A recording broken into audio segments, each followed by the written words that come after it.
Opa, tudo bem? Então, fiquei um tempo fora porque eu estava ocupado, mas agora voltando a fazer as questões, eu vou fazer a questão 21 da prova do ITA que eu estava fazendo de 2004 de Química.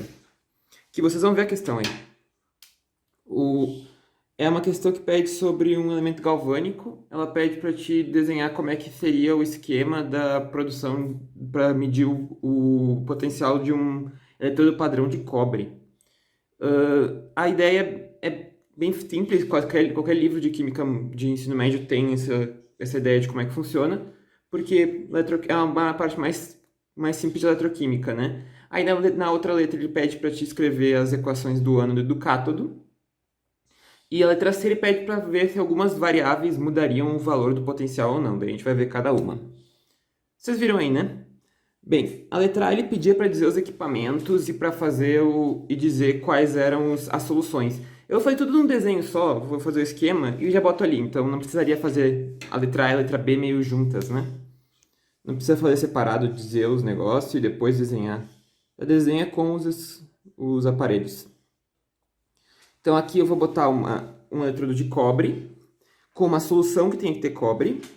Aí eu vou ligar um voltímetro, porque tem que ter um voltímetro para medir a tensão, porque eu quero medir o eletrodo padrão, a tensão dele, então eu preciso de um voltímetro. Como é o padrão, essa é a grande questão. O padrão eu tenho que medir em relação ao hidrogênio. O hidrogênio é o eletrodo padrão. Então, desse lado, eu vou botar o eletrodo padrão de hidrogênio. O eletrodo padrão de hidrogênio ele emite gás, então ele tem que ter uma abertura para a saída de gás, e dentro dele tem que ter uma coisa que consiga absorver o gás do hidrogênio, que é a platina, que a gente usa. Se vocês forem ver em livro de química, quando tu vai escrever o eletrodo padrão de hidrogênio, sempre escreve um barra PT, porque é para dizer que é a platina, porque é um gás, então tem que ter a adsorção, né? Aí tu usa platina, aqui. Platina, esse é o eletrodo que tu usa, e a solução aqui tem que ser uma solução que tenha H+, né, que seja o hidrogênio, ou seja, uma solução ácida. Não precisa especificar, eu acho, porque ele não falou, né, mas é alguma solução ácida. Tem que ter H+ aqui, e desse lado aqui tem que ter uma solução de cobre, cobre mais, desde que seja solúvel ou qualquer uma, né, cobre 2+, desculpa. Desde que seja solúvel qualquer uma que for. Bem, para fechar o circuito, né, tu precisa da ponte salina sempre, porque sem ponte salina tu não fecha o circuito, né? Para poder ter passagem de elétrons aqui. E aqui dentro tu bota algum sal, em geral é KCl, que é cloreto de potássio, mas pode ser um sal que conduza. Aí, aqui eu botei o voltímetro. Lembra que quando tu liga um voltímetro, ele liga em paralelo com o circuito. Aqui então não é o caminho do circuito. Os elétrons não vão passar pelo voltímetro, eles não podem. O voltímetro é para medir o potencial. Eu tenho que fazer um caminho para os elétrons passarem. Então os elétrons passam por aqui, ó. Os elétrons passam por aqui. O voltímetro é só para medição do potencial. Aí aqui vai ter a saída do H2, ó. Tem que ter um gás, tem que ter uma saída para o gás aqui. Aqui vai sair o H2 e aqui eu poderia medir a pressão do H2 que saiu. Tá, então o equipamento que a gente tem aqui são os eletrodos, né? O eletrodo de cobre, eletrodo, o eletrodo de platina, o voltímetro, para medir o potencial da célula, e a ponte salina. Ele pediu também as concentrações das soluções, porque a gente está medindo no padrão, né? No caso padrão, as concentrações é tudo mol por litro. Então, a concentração de cobre 2+ aqui vai ser igual a 1 molar. E a concentração de H+ tem que ser igual a 1 molar. Isso é no padrão. Além disso, tem a questão das condições de temperatura e pressão que tem que estar no ambiente. Para a medição do padrão, a gente determina 25 graus, ou 298 Kelvin. A pressão ela mudou depois da década de 80. Até antes era um ATM. Hoje em dia, depois a IUPAC considerou que agora a pressão tem que ser 1 bar, que é 10 na 5 ATM. 10 na 5 Pascal, desculpa. O ATM é 1,024, então tem uma pequena diferença ali. Mas acho que quem escreveu esse ATM também não estaria errado. Porque o livro mais antigo é botar ATM, porque até o início da década de 80 era ATM mesmo. Hoje é bar. Bar é uma medida de pressão mais usada para convencionar, porque ela fica um padrão bonito com o Pascal. O ATM é baseado na pressão atmosférica, né? Então não fica bonitinho os valores. Mas assim fica mais bonito. Ok. Isso aqui seria a primeira parte, todo o equipamento, as concentrações. Aí agora a parte da letra B que também pede é o ânodo e o cátodo. Como aqui a gente tem cobre, aqui é cobre, e hidrogênio, o potencial do hidrogênio ele é zero, porque ele é o padrão. O do cobre é positivo, porque o cobre ele reduz. Então o cobre na célula galvânica vai ser o cátodo. E o hidrogênio vai ser o ânodo. Lembra, a célula galvânica, o cátodo é o positivo, porque ele puxa os elétrons, né? E o ânodo é o negativo, porque ele está cedendo os elétrons. Então eu vou ter que o cobre 2+, aquoso, vai ganhar elétrons e vai formar cobre sólido. E eu vou ter que o H2, que é o gás, ele vai ceder 2 elétrons para o aquoso e vai formar H+.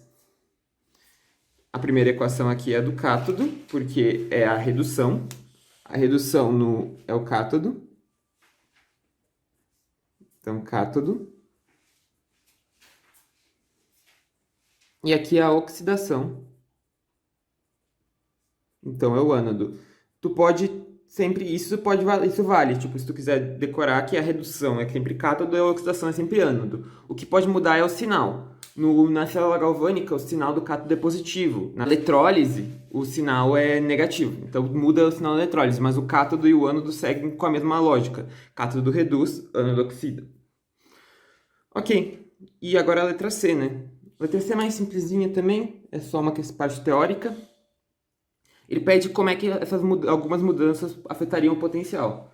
A primeira, ele diz a área do eletrodo. Bem, o eletrodo é sólido e tudo que é parte do sólido, ele não influi no equilíbrio do potencial. Primeiro que os sólidos não entram no potencial, porque só entra aquoso e gás. Então a área do eletrodo não afeta em nada.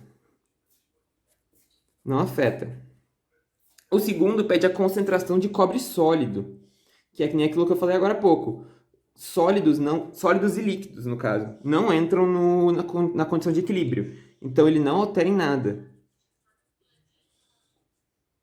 O terceiro, sim, de fato. O terceiro é o cobre 2+. Aqui ele é uma solução aquosa, então ele entra no equilíbrio. Só que como é que ele entra? Ele diz que se aumentar, o que vai acontecer? Pode fazer até um Le Chatelier. Se tu aumentar a concentração de cobre sólido, vai formar mais se tu aumentar a concentração de cobre aquoso, vai formar mais cobre sólido. Então, tu vai caminhar para esse lado aqui da reação. Então, tu vai aumentar o potencial.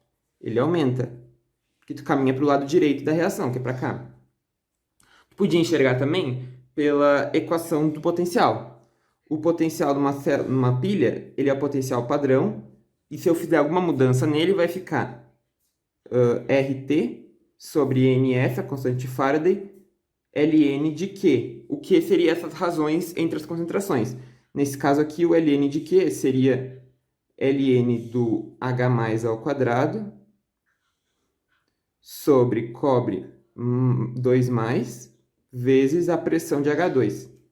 Porque é o que afeta de fato o equilíbrio. Aí o que acontece aqui? Como eu estou aumentando a concentração de cobre 2+, esse Ln vai ficar menor. Se esse Ln fica menor, esse negativo aqui fica menor. Então o potencial aumenta, porque eu vou diminuir o negativo em geral. Então vai ficar um potencial maior. A outra pede a temperatura. Temperatura sempre afeta equilíbrio. É uma das coisas que afeta o equilíbrio. Então é nítido que vai mudar. Muda. E o que ele pede é se aumentar a temperatura, o que acontece com o potencial? Mesma fórmula aqui eu posso usar. Essa fórmula ela vem do equilíbrio das duas constantes de equilíbrio, pelo potencial e pelo lado da termodinâmica. Por isso. Aqui eu só preciso do T ali, né? Analisar o T. Bem simples. Se eu aumento o T, essa parcela negativa ela aumenta. Como eu aumento o negativo, o potencial no geral cai. Então, nesse caso aqui, o potencial diminui. E aí fechou a questão. A gente analisou, fez o esquema, analisamos as concentrações no padrão, notamos que é o hidrogênio para medir o padrão e fizemos a variação de cada elemento que ele deu. A área e o cobre sólido não altera porque o sólido não influi em nada no potencial, porque ele não entra no equilíbrio. Os aquosos alteram e a temperatura também sempre altera. ok? Então é isso. Se gostou do vídeo, curte, comenta, compartilha, se inscreve no canal, ativa o sininho para receber notificação quando vem vídeo novo. Na descrição do vídeo eu vou deixar um e-mail para quem tiver interesse em aula particular. E é isso. Um abraço e até a próxima. Valeu!